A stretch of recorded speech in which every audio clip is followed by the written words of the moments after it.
Аттестацияның бірінші кезеңі педагогтардың білімін бағалау. Тест тапсыру.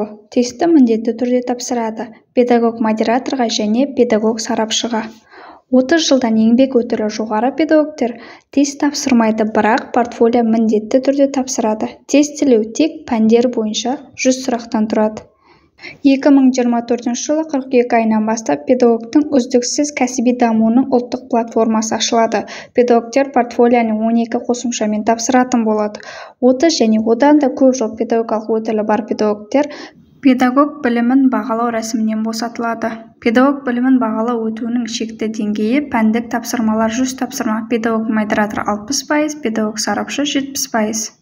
13% білім беру сапасын қамтамасыз етудің тиімділігі 10 ұпай, 30% оқыту сапасы 41 ұпай, 8% білім алушылардың жетістіктері 11 ұпай, 8% педагогтердің жетістіктері 10 ұпай, 40% тәжірибе тарату 56 ұпай, 1% кәсіби және педагогикалық біліктілікті арттыру 3 ұпай.